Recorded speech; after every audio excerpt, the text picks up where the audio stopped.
Students, मेरे channel में आपका हार्दिक स्वागत है। हम कर रहे हैं सीटेट के प्रीवियस ईयर क्वेश्चन।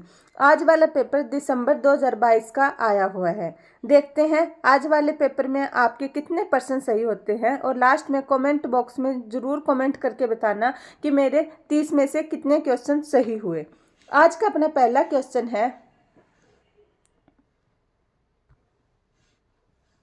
विकास के किस क्षेत्र का संबंध बौद्धिक सामर्थ्य जैसे ध्यान, स्मृति, समस्या समाधान, कल्पना और रचना करने से है? ऑप्शन 1 है संवेगात्मक क्षेत्र, 2 है संज्ञानात्मक क्षेत्र और सी है सामाजिक क्षेत्र और डी है शारीरिक क्षेत्र। तो इसका सही आंसर क्या होगा? आपने अपना उत्तर दे दिया होगा। इसका सही आंसर होगा बी, संज्ञानात्मक क्षेत्र, क्योंकि इसमें ध्यान, स्मृति, समस्या समाधान, कल्पना से पूछा है, अपनी समझ से पूछा है और समझ किस में कौन से क्षेत्र में आती है? संज्ञानात्मक क्षेत्र में। अब हम दूसरे क्वेश्चन पर चलते हैं।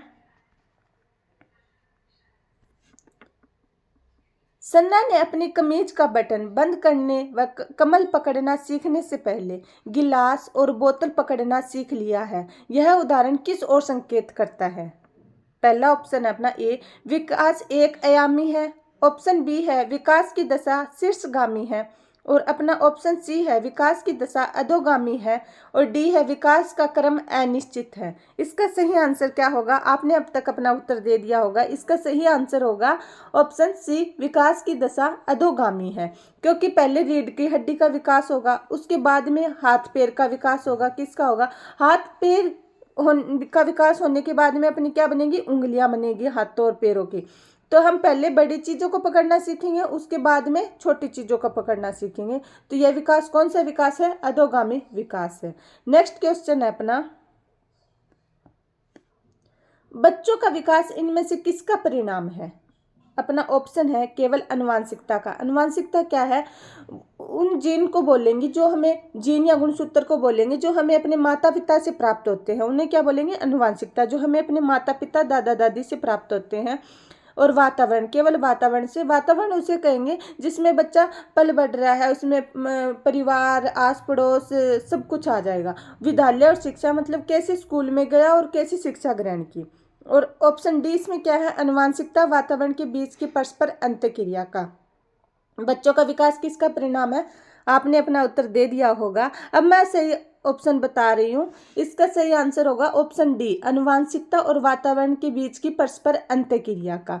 नेक्स्ट अपना क्वेश्चन, निम्न में से कौन सा कारक समाजीकरण का प्राथमिक कारक नहीं है? आपने समाजीकरण के कौन कौन से दो कारक होते हैं? एक तो प्राथमिक होता है, एक द्वितीयक होता है। प्राथमिक कारक वो होते हैं जिन पर बच्चे का सीधा सीधा प्रभाव पड़ता है, जैसे कि परिवार, उसके दोस्त, सहपाठी, आस पड़ोस। और द्वितीयक कारक कौन से होते हैं जिस पर बच्चे का सीधा सीधा प्रभाव नहीं पड़ता, लेकिन प्रभाव जरूर पड़ेगा अप्रत्यक्ष रूप से। इनमें कौन कौन से आएंगे? जैसे पुलिस स्टेशन हो गया, अपने रेलवे स्टेशन हो गया, सरकार हो गई। तो इसमें क्या पूछा है? प्राथमिक कारक नहीं है।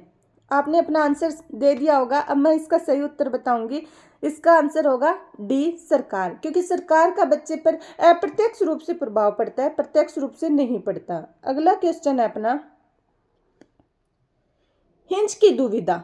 हिंज की कहानी मैंने आपको बताई है। अगर आपने थ्योरेटिकल वीडियो नहीं देखे हैं तो चैनल के प्लेलिस्ट पर जाकर उनको देख लीजिएगा। इस पर आगे बताते हैं, पर बच्चों की प्रतिक्रिया के आधार पर लॉरेंस कोलबर्ग ने किस विकास की विभिन्न अवस्थाओं को प्रतिपादित किया है? किस अनुसार? हिंज की दुविधा के आधार पर। पहला ऑप्शन है नैतिक विकास का, दूसरा है सामाजिक विकास का, तीसरा है मनोवैज्ञानिक विकास का, चौथा है व्यक्तिगत विकास का। तो इसका सही आंसर क्या होगा? अब तक आपने अपना उत्तर दे दिया होगा। इसका सही आंसर होगा ऑप्शन ए, नैतिक विकास। लॉरेंस कोलबर्ग ने हिंज की दुविधा पर कौन सा विकास दिया? नैतिक विकास। अगला क्वेश्चन है अपना, 9 वर्षीय लीला ने बटनों को संग्रह को उनके माप के अनुसार वर्गीकृत किया। पहले मतलब उनके माप के अनुसार उसने वर्गीकृत किया, फिर उसने सभी समूह के बटनों को एकीकृत किया, फिर उन्होंने उनके छेदों के आधार पर दोबारा वितरित किया। जीन पियाजे के संज्ञानात्मक विकास के सिद्धांत के अनुसार लीला का विकास रिक्त चरण पर है। पहला अपना ऑप्शन है पूर्व संक्रियात्मक, दूसरा है अमूर्त संक्रियात्मक, ऑप्शन सी है मूर्त संक्रियात्मक और ऑप्शन डी है संवेदी चालक। इसमें आपका सही आंसर क्या होगा? मुझे लगता है अब तक आपने सही आंसर दे दिया होगा। इसका सही आंसर होगा मूर्त संक्रियात्मक। क्यों मूर्त क्यों है? क्योंकि उसके सामने जो चीजें हैं ये बटन है उनके सामने। पहले उनके छोटे बड़ों के साइज के हिसाब से उन्होंने अलग किया, फिर उसके बाद में उन्होंने उनके छेद के हिसाब से अलग किया, मतलब 3 छेद वाले एक साथ रख दिए और 2 छेद वाले एक साथ रख दिए। तो ऐसे क्या किया उन्होंने? वर्गीकृत कर लिया। इसमें क्या है? उन चीजें उसके सामने है, तो वो किस में आएगा? मूर्त सक्रियात्मक में। अमूर्त सक्रियात्मक में क्या आता है? जब विचारों के वर्गीकरण हो, मतलब इसमें सिर्फ विचार आएंगे, चीजें उसके सामने नहीं होगी, विचारों की कल्पना होगी। आगे देखते हैं हम।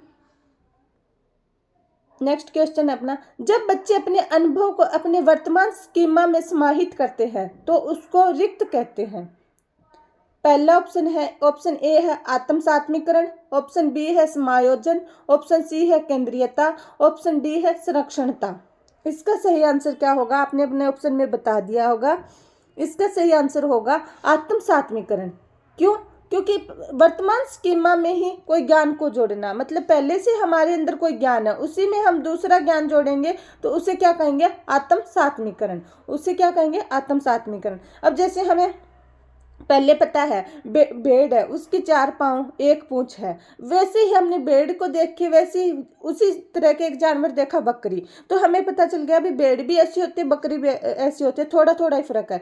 तो वो क्या हो गया? हमने पहले वाले ज्ञान में दूसरा ज्ञान जोड़ दिया, उसे हम क्या बोलेंगे? आत्मसात्मीकरण। नेक्स्ट क्वेश्चन है अपना,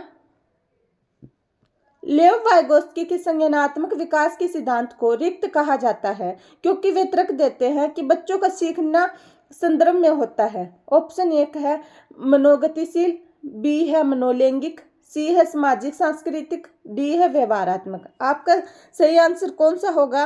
आप अपना ऑप्शन चूज कीजिएगा, फिर आपको सही उत्तर बता रही हूँ। इसका सही उत्तर होगा, क्या पूछा है? लेव वाइगोत्स्की का संज्ञानात्मक विकास के सिद्धांत को क्या कहा जाता है? तो लेव वाइगोत्स्की नाम आएगा तो आप किस पे ऑप्शन लगाओगे? ऑप्शन सी पर, सामाजिक सांस्कृतिक पर। नेक्स्ट है अपना,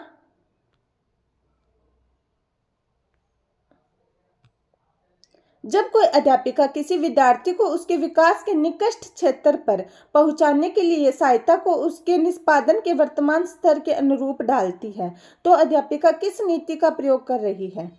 ऑप्शन ए अपना सहयोगात्मक अधिगम का प्रयोग, ऑप्शन बी है अंतरपक्षता का प्रदर्शन, ऑप्शन सी है पाठ, ऑप्शन डी है विद्यार्थी के संज्ञानात्मक द्वंद्व पैदा करना। इसका सही आंसर क्या होगा? आपने अपना ऑप्शन चूज कर लिया होगा। अब मैं इसका सही आंसर बता रही हूँ, ऑप्शन सी पाड़, जिसको क्या बोलते हैं? स्कैफोल्डिंग। क्या बोलेंगे हम? स्कैफोल्डिंग बोलेंगे पाड़ को, स्कैफोल्डिंग। इसका मतलब क्या होता है? स्कैफोल्डिंग या पाड़ का मतलब क्या होता है? दूसरों के द्वारा दी जाने वाली सहायता। जब कोई विद्यार्थी अपने लक्ष्य तक पहुंचना चाहता है और अध्यापक के द्वारा उसको सहायता दी जा रही है तो उसे हम क्या बोलेंगे? स्कैफोल्डिंग। जहां पर सहायता नाम आ जाए तो आप कौन सा ऑप्शन चूज करोगे? हमेशा स्कैफोल्डिंग। हिंदी में से बोलेंगे पाड़। आगे है अपना, एक प्रगतिशील कक्षा में, ऑप्शन ए है शिक्षण पाठ्य पुस्तक केंद्रित होता है, बी ऑप्शन है योगात्मक परीक्षा पर बल दिया जाता है, सी ऑप्शन है विद्यार्थी अध्ययन में सक्रिय भूमिका निभाते हैं, डी ऑप्शन है अध्यापक दंड और पुरस्कार द्वारा छात्रों के शिक्षण की दिशा में होता है। मतलब प्रगतिशील कक्षा में क्या होगा? प्रगतिशील कक्षा में वो होगा, ये छात्र केंद्रित होती है। कैसी होती है? पाठ्य पुस्तक या शिक्षक केंद्रित नहीं होती, छात्र केंद्रित होती है। मतलब इसमें छात्रों की सक्रिय भूमिका होगी। तो इसका सही ऑप्शन क्या होगा? सी होगा। अगला क्वेश्चन है अपना, रिक्त बुद्धि कौशल उस कौशल की ओर संकेत करता है जो कि दूसरों की मनोदशाओं, संभावों, आशयों को पहचानता है तथा उन पर उपयुक्त प्रतिक्रिया देता है। ऑप्शन ए है अपना अंतर्वैयक्तिक, बी है अंतरावैयक्तिक, सी है स्थनिक, डी है तार्किक गणितज्ञ। तो इसका सही आंसर क्या होगा? अपना ऑप्शन ए। मुझे लगता है आपका ये भी क्वेश्चन बिल्कुल सही होगा। आप सभी बच्चे बहुत ज्यादा इंटेलिजेंट हैं। नेक्स्ट क्वेश्चन है अपना, राष्ट्रीय शिक्षा नीति 2020 यह प्रस्ताव रखती है कि ऑप्शन ए अपना प्राथमिक कक्षाओं में बच्चों को उनके घर की या स्थानीय भाषाओं में पढ़ाया जाना चाहिए, बी है प्राथमिक कक्षाओं में शिक्षा का माध्यम एक तरह की भाषा में ही उपयोग होना चाहिए। ऑप्शन सी है शिक्षकों को द्विभाषिक उपागम को प्रयोग करने के लिए हतोत्साहित किया जाना चाहिए। ऑप्शन डी है बहुभाषावाद को बिल्कुल भी बढ़ावा नहीं देना चाहिए। तो राष्ट्रीय शिक्षा नीति 2020 क्या कहती है, आप अपना ऑप्शन को चूज कीजिएगा, फिर मैं सही आंसर बताऊंगी आपको। मैं बता रही हूँ इसका सही आंसर क्या होगा। राष्ट्रीय शिक्षा नीति 20 में क्या कहा गया है, ऑप्शन ए सही होगा कि जो प्राथमिक कक्षा के बच्चे हैं उन्हें उनकी मातृभाषा या जो घर की भाषा है या स्थानीय भाषा उसी में पढ़ाया जाना चाहिए, क्योंकि जब छोटा बच्चा होगा वो सिर्फ वही भाषा जानता है जो उसकी मम्मी बोलती है, बाकी भाषाओं का उसको ज्ञान नहीं होता, तो उसी भाषा के माध्यम से वो बाकी चीज़ें सीख सकता है, तो उसे मातृभाषा या स्थानीय भाषा में पढ़ाया जाना चाहिए। अगला क्वेश्चन है अपना, एक विद्यालय बैडमिंटन प्रतियोगिता के लिए विद्यार्थियों का चयन करते समय लड़कों को प्राथमिकता देता है और संगीत प्रतियोगिता के लिए लड़कियों को प्राथमिकता देता है, यह क्या सूचित करता है।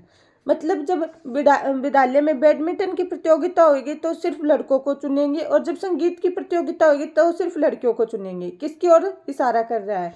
ऑप्शन ए है जेंडर स्थायित्व, बी है जेंडर पहचान, सी है जेंडर समानता, डी है जेंडर रूढ़िबद्धता।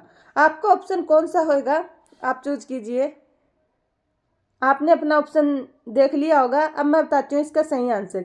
इसका सही आंसर होगा जेंडर रूढ़िबद्धता। मतलब ये अपनी सोच बना रखी है कि बैडमिंटन तो सिर्फ लड़के खेल सकते हैं और संगीत सिर्फ लड़कियां गा सकती है, ऐसा नहीं है। म्यूजिक में भी हमने देखा है कितने पुरुष है जो बहुत अच्छा गाते हैं, और बैडमिंटन में भी या फिर क्रिकेट में भी लड़कियां बहुत अच्छा प्रदर्शन करती हैं। नेक्स्ट क्वेश्चन है अपना, सतत और व्यापक मूल्यांकन में इनमें से क्या शामिल है। ऑप्शन, इसमें ऑप्शन है मतलब 3-4 पॉइंट दिए गए हैं, उनको देखना है। पहला है मूल्यांकन के मापदंडों और उपकरणों की योजना बनाना। दूसरा है शिक्षक द्वारा सावधानी पूर्वक रिकॉर्ड अभिलेख को तैयार करना। तीसरा है बच्चों को समय समय पर प्रशिक्षण करना एवं उनको श्रेणीबद्ध करना। चौथा है शिक्षण को अधिगम प्रक्रिया के साथ एकीकृत करना। अब आप अपना ऑप्शन को चूज कीजिएगा कि सतत और व्यापक मूल्यांकन में क्या क्या शामिल है। तो हम देखेंगे कि मूल्यांकन के मापदंडों और उपकरणों की योजना बनाना, ये सही है, शामिल है। शिक्षक द्वारा सावधानी पूर्वक रिकॉर्ड अभिलेख को तैयार करना, ये भी सही है, क्योंकि रिकॉर्ड ना करेगा तो उसको पता कैसे चलेगा किसने कितनी प्रोग्रेस की है। फिर तीसरा है बच्चों को समय समय पर प्रशिक्षण करना तथा उनको श्रेणीबद्ध करना, ये गलत है, क्योंकि जब हम बच्चों को अलग अलग कर देंगे तो बच्चों आपस में सीखेंगे कैसे। शिक्षण को अधिगम प्रक्रिया के साथ एकीकृत करना, ये भी बिल्कुल सही है। तो इसमें जब तीसरा काट के बाकी कौन सा ऑप्शन होगा जिसमें तीसरा नहीं होगा, तो इसका सही आंसर होगा पहला, 1, 2 और ये चौथा है इसमें। नेक्स्ट है राष्ट्रीय शिक्षा नीति 2020 के अनुसार आंकलन के लिए अंतर्निहित सिद्धांत क्या होना चाहिए। ऑप्शन ए का मुख्य रूप से रटने के कौशलों का प्रशिक्षण करना। दूसरा है केवल विषय वस्तु के अधिगम के लिए प्रोत्साहित करना। तीसरा है सभी विद्यार्थियों को लिए उनको सीखने का और विकास का अनुकूल करना। चौथा है विद्यार्थियों को वर्ष के अंत की परीक्षाओं के माध्यम से केवल संज्ञानात्मक आयाम का आंकलन करना। आप अपना ऑप्शन चूज कीजिएगा। अब मैं बता रही हूँ, जहाँ पर भी नेगेटिव वर्ड दिखे आप उनको काट दीजिएगा, क्योंकि आप देखिएगा सीटेट में उस पॉजिटिव वर्ड को ज़्यादा अहमियत दी जाती है। वही ऑप्शन सही होगा जो पॉजिटिविटी की ओर जाएगा। अब जैसे ये है मुख्य रूप से रटने के कौशलों को प्रशिक्षण करना, रटने का कहीं पर भी बल नहीं दिया गया, तो ये ऑप्शन नहीं होगा। केवल विषय वस्तु के अधिगम के लिए प्रोत्साहित करना, नहीं, विषय वस्तु पर ही क्यों जोर दिया जाएगा। बच्चे का सभी ओर से विकास होना चाहिए। सभी विद्यार्थियों के लिए उनके सीखने और विकास को अनुकूलन करना, ये सही है। अनुकूलन शब्द कैसा है, पॉजिटिव है, और ये सही होएगा। विद्यार्थियों का वर्ष के अंत में परीक्षाओं के माध्यम से केवल संज्ञानात्मक आयाम का आंकलन करना चाहिए, नहीं। स्कूल में बच्चों का सर्वांगीण विकास होता है, तो हम सिर्फ संज्ञानात्मक विकास नहीं देखेंगे, उसका फिजिकल विकास भी देखेंगे, वो खेल कूद में, बाकी उसका सामाजिक विकास कैसा है ये भी देखेंगे। तो इसका सही आंसर कौन सा होगा, ऑप्शन सी। नेक्स्ट है अपना भारतीय संसद ने दिव्यांग व्यक्तियों के लिए निम्नलिखित में से कौन सा कानून हाल में ही पारित किया है। किनके लिए, दिव्यांग व्यक्तियों के लिए। ऑप्शन ए का राष्ट्रीय शिक्षा नीति। ऑप्शन बी है निःशक्त व्यक्ति समान अवसर अधिकार संरक्षण और पूर्ण भागीदारी अधिनियम। ऑप्शन सी है दिव्यांगता के साथ व्यक्तियों का अधिकार अधिनियम। ऑप्शन डी है शिक्षा का अधिकार अधिनियम। तो इसका सही आंसर क्या होगा? आपने अपना उत्तर दे दिया होगा। इसका सही आंसर है ऑप्शन बी निःशक्त व्यक्ति समान अवसर अधिकार संरक्षण और पूर्ण भागीदार अधिनियम। अगला क्वेश्चन है अपना,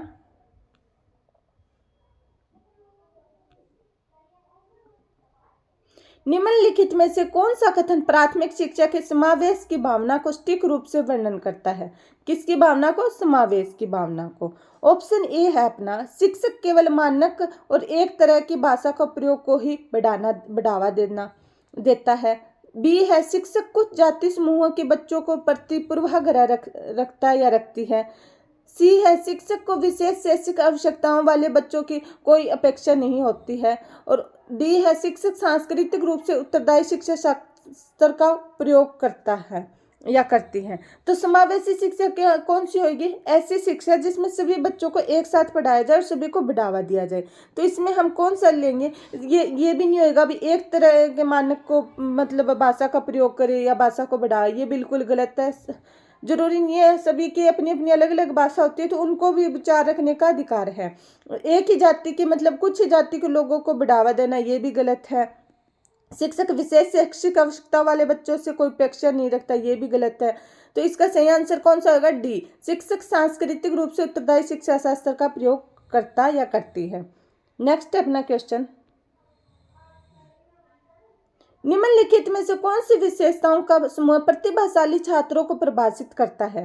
शीघ्रता से सीखते हैं, उसे याद रखते हैं। ये सही है क्योंकि प्रतिभाशाली बच्चे की सीखने की क्षमता क्या होती है? सामान्य बच्चों से ज़्यादा होती है।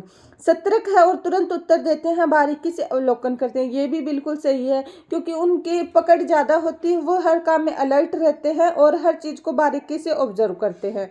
तरुण के साथ बेहतर प्रदर्शन करते हैं, ये भी बिल्कुल सही है। तो इसका सही आंसर कौन सा होगा? आप अपना उत्तर दीजिएगा। इसका सही आंसर होगा ऑप्शन सी जिसमें फर्स्ट सेकंड थर्ड तीनों है। नेक्स्ट अपना, निम्नलिखित में से कौन सी शैक्षणिक प्रणाली अत्यधिक दृष्टिबाधिता से जूझते हुए विद्यार्थियों के समावेशन हेतु प्रभावशाली नहीं है? नहीं पर विशेष ध्यान रखना है। कभी आप ऐसे सोचो समावेशन हेतु प्रभावशाली है, एग्जाम में ऐसे नहीं है कि अपने टाइम मैनेजमेंट को देखते हुए बस फटाफट पढ़ लिया। पर्सन को ध्यान से पढ़ना है। बहुत इजी क्वेश्चन आते हैं, बस आपको उनको करने का तरीका आना चाहिए। सीटेट पास करना कोई ज़्यादा बड़ी बात नहीं है, इसमें आपको ये बहुत आसानी से पास हो जाएगा। बस इनको ध्यान से पर्सन को पढ़ना है और वहाँ पे टाइम मैनेजमेंट का बहुत ज़्यादा ध्यान रखना है। अपना पहला ऑप्शन है प्रत्यक्ष और स्पष्ट रूप से बोलना व पढ़ना। किसके बारे में पूछा है? दृष्टिबाधिता, जिन्हें देखने में कठिनाई होती है, उन बच्चों के बारे में। तो ये क्या है? प्रभावशाली है या नहीं है? है, क्योंकि हम बच्चों को स्पष्ट और प्रत्यक्ष रूप से बोल लेंगे तो वो सुन तो अच्छे से सकते हैं, उन्हें दिखाई नहीं देता। और तीसरा 3 आयामी नक्शों और चार्ट। ऑप्शन सी है ऐसी किताब और बोर्ड जिनको छुआ या महसूस किया जा सके। ऑप्शन डी है दृश्यात्मक प्रस्तुतिकरण देने के लिए कंप्यूटर का प्रयोग। तो इसका क्या होगा? प्रभावशाली नहीं है। तो ऑप्शन डी इसका सही आंसर आएगा, क्योंकि कंप्यूटर पर हम कोई चीज़ उन्हें दिखाएंगे, देखने में तो उन्हें पहले से प्रॉब्लम है, तो डिस्प्ले उनके लिए सही नहीं होती। अगला क्वेश्चन अपना अभिकथन वाला है।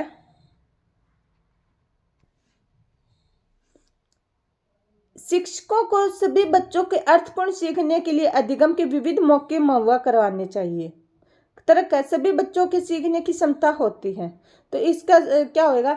अभिकथन सही है। अभिकथन और तर्क दोनों सही है, और ये जो तर्क है वह अभिकथन की सही व्याख्या करता है। कथन और तर्क दोनों सही है लेकिन तर्क सही व्याख्या नहीं करता। सी है सही है लेकिन तर्क गलत है। और डी क्या है? कथन और तर्क दोनों ही गलत है। इसमें आपका सही आंसर क्या होगा? आप सोचिएगा एक बार, क्योंकि सीटेट में ऐसे क्वेश्चन बहुत ज़्यादा आते हैं। आप इनको करने की ज़्यादा से ज़्यादा प्रैक्टिस कीजिएगा। आपने अपना उत्तर चूज कर लिया होगा। अब हम देखते हैं, इसका सही आंसर आएगा ऑप्शन ए, क्योंकि सभी बच्चों को पढ़ाने के लिए अलग अलग तरीके हमें मतलब एक टीचर को उपलब्ध कराने चाहिए, क्योंकि हर एक बच्चे की सीखने की अपनी अपनी क्षमता होती है। कोई जल्दी सीखता है, कोई धीरे सीखता है। अगला क्वेश्चन है,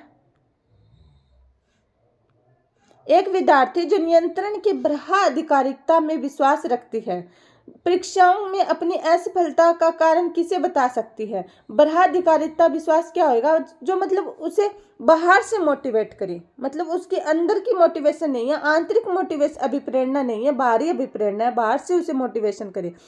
तो वो किसको अपने मतलब फेल होने पर किसको दोषी ठहराएगी? योग्यता की कमी, तैयारी की कमी, त्रुटिपूर्ण दृष्टिकोण या बुरी किस्मत? अब जैसे आप सीटेट का तैयारी कर रहे हो, आपको बारी है, मतलब बाहर से मतलब ऐसे लगता है मैं ये कर लूँगा, पास कर लूँगा, ये लोग खुद से ना तो पढ़ोगे ना कोई चीज़ों पर मतलब काम करोगे तो क्या होगा, आप जैसे फेल हो जाओगे। तो किसको अपना दोष दोगे? बुरी किस्मत को। तो वो लड़की किसको देती है? बुरी किस्मत को। और वहीं पर आप पढ़ के, थोड़ा बहुत पढ़ के, जैसे 15 दिन पढ़ लिए, आपके 80 नंबर आ गए, तो आप देखोगे मैं थोड़ा और पढ़ लेता तो मतलब मेरी तैयारी में कमी थी।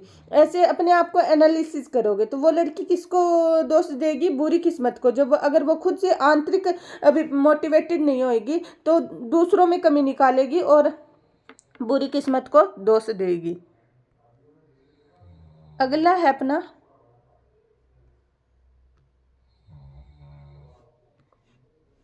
प्रगतिशील कक्षा में एक प्रभावी वातावरण का निर्माण करते समय निम्नलिखित में से किन बातों का ध्यान रखना चाहिए? ऑप्शन 1 है अन्वेषण को प्रोत्साहित करने के लिए सामग्री को व्यवस्थित करने की विधि। दूसरा है जोखिम लेने में विद्यार्थियों की सहायता करने के तरीके। तीसरा है एक समान क्षमता वाले विद्यार्थियों को एक समूह में रखना। चौथा है आंकलन की भिन्न भिन्न विधियां। तो इसमें क्या पूछा है? प्रगतिशील कक्षा की विशेषताएं पूछे हैं। आप अपना ऑप्शन को चूज कीजिएगा, ध्यान से देखिएगा और लास्ट में बताइएगा कि आपके 30 में से कितने % सही हुए। इसका सही आंसर आएगा सी। इसमें क्योंकि अन्वेषण को प्रोत्साहित करने के लिए सामग्री को व्यवस्थित करने की विधि होनी चाहिए, जोखिम लेने में विद्यार्थियों को सहायता करने के तरीके होने चाहिए। लेकिन इसमें ना प्रगतिशील कक्षा या समावेशी कक्षा में आप ध्यान रखना, बच्चों को अलग कभी नहीं रखा जाएगा, चाहे वो कैसे भी क्षमता वाले बच्चे हो, इस बात को ध्यान रखना। आंकलन की भिन्न भिन्न विधियां, ये भी सही होगा। नेक्स्ट क्वेश्चन है अपना,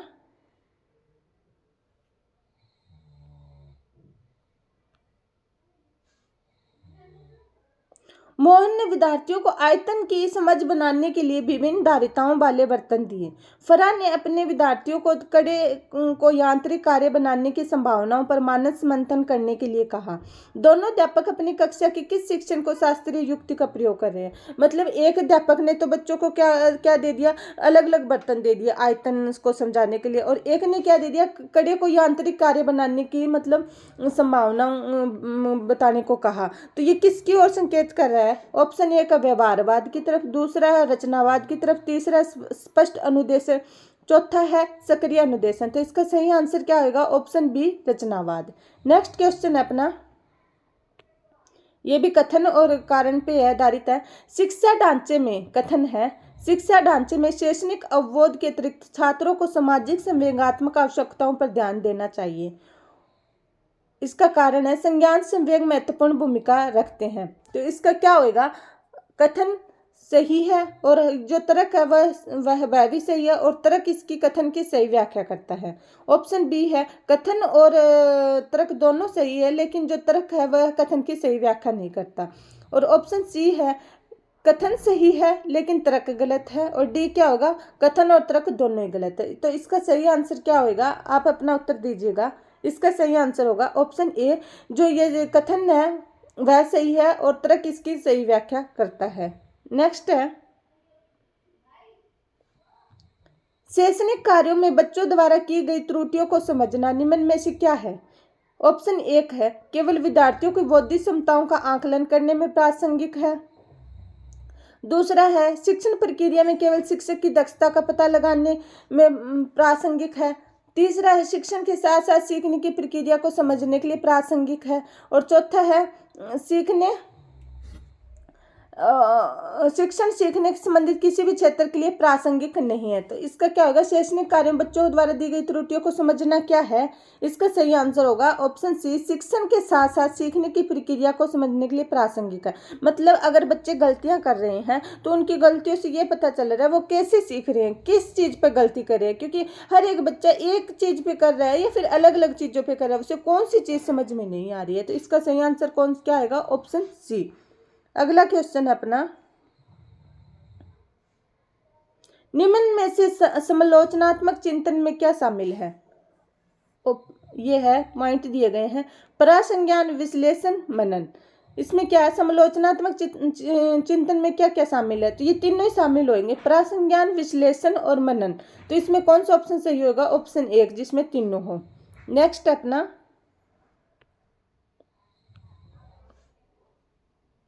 अनीता, जो कि चौथी कक्षा की अध्यापिका है, अपनी कक्षा में एक ऐसी स्थिति का सामना कर रही है जहाँ कई विद्यार्थी पढ़ाए जा रहे हैं, विषय में उत्साहट महसूस कर रहे हैं। इस स्थिति में उसे क्या करना चाहिए। ऑप्शन 1 है, इन विद्यार्थियों को अनदेखी करे और उसी विषय वस्तु को पढ़ाना जारी रखे। दूसरा है, इन विद्यार्थियों को दंडित करे और इनकी सूचना उनके माता पिता को दे। तीसरा है, पाठ की विषय वस्तु और पढ़ाने के तरीकों को पुनः चिंतन करे। चौथा है, डी है, मान ले कि यह विद्यार्थी सीखने के लिए सक्षम नहीं है या सक्षम नहीं है। क्या कहा गया है कि नीता अपनी कक्षा में पढ़ा रही है। अब जैसे मैं आपको पढ़ा रही हूँ, सीटेट का पुराना पेपर बता रही हूँ, अब मुझे तो दिखाई नहीं दे रहा आप ऊब रहे हो या फिर इंटरेस्ट के साथ पढ़ रहे हो, लेकिन अगर ऑफलाइन क्लास होती है, आप मेरे सामने बैठे होते, तो मुझे ऐसे लगता कि आप कोई बासी ले रहा है, कोई सो रहा है और मैं बोली जा रही हूँ, तो वहाँ पे मेरे में कमी होगी, मेरे पढ़ाने के तरीके में कमी होगी। अगर मुझे लगेगा बच्चे बोर हो रहे हैं, तो मुझे कोई जोक सुनाना चाहिए, पढ़ाने के तरीकों को चेंज करना चाहिए।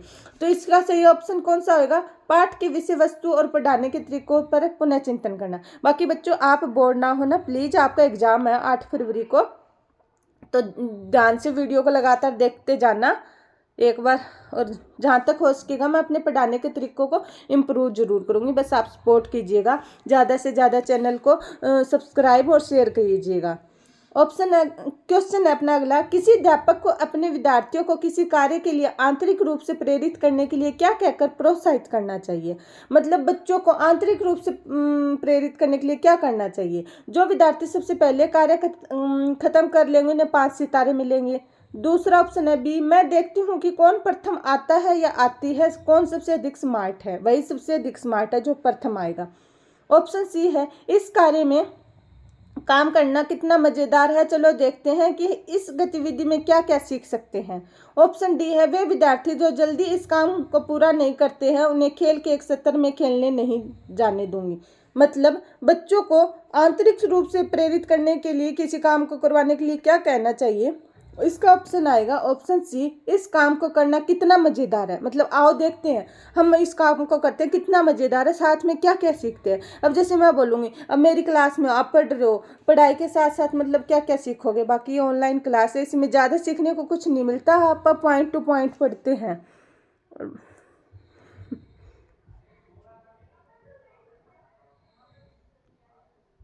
नेक्स्ट क्वेश्चन है अपना, किसी अध्यापक को अपने विद्यार्थियों को किसी कार्य के लिए आंतरिक रूप से प्रेरित करने के लिए क्या कहकर प्रोत्साहित करना चाहिए। ये तो वही आ गया पहले वाला क्वेश्चन कि इस काम पर, इसका ऑप्शन सी होगा कि इस काम को करना कितना मज़ेदार है, चलो देखते हैं हम इस गतिविधि को क्या क्या सीख सकते हैं। अगला क्वेश्चन अपना और लास्ट क्वेश्चन है ये, 30 क्वेश्चन पूरे हो गए अपने। सीखने की गति है क्या है, पूरी तरह से व्यक्तिगत कारकों पर निर्भर है या पूरी तरह से पर्यावरणीय कारकों पर निर्भर है, व्यक्तिगत और पर्यावरणीय कारकों पारस्परिक क्रिया पर निर्भर है, या व्यक्तिगत और पर्यावरणीय कारकों दोनों स्वतंत्र है। मतलब सीखना कैसे सीखता है बच्चा, वह व्यक्तिगत भी है और पर्यावरणीय कारकों के पारस्परिक क्रिया पर निर्भर है। मतलब अनुवांशिक और वातावरण का पारस्परिक अंत क्रिया का फल है। क्योंकि व्यक्तिगत कैसा होगा, मतलब उसकी सीखने की क्षमता कैसी है और उसका ज़्यादातर गुणसूत्रों से भी उसको विरासत में मिलते हैं, जो माँ बाप से, उनका भी काफ़ी प्रभाव पड़ता है। और पर्यावरणीय कारकों मतलब वातावरण का भी उस पर काफ़ी प्रभाव पड़ेगा कि कैसे वातावरण में पल बढ़ रहा है, कि मतलब उससे सीखने के लिए उसे कैसे कैसे मौके उपलब्ध कराए जा रहे हैं। इसके साथ ही अपने 30 क्वेश्चन कंप्लीट होते हैं। कमेंट बॉक्स में कमेंट करके ज़रूर बताओ कि आपके कितने क्वेश्चन सही हुए। साथ ही साथ चैनल को सब्सक्राइब करो, वीडियो को लाइक करो और कमेंट में कमेंट जरूर करना। और मैं आपको 8 फरवरी तक सारे प्रीवियस ईयर के पेपर करवा दूंगी। बस ज़्यादा से ज़्यादा सपोर्ट कीजिएगा और वीडियो में कोई कमी होगी तो उसके लिए हाथ जोड़कर माफ़ी मांगती हूँ, क्षमा कीजिएगा। धन्यवाद।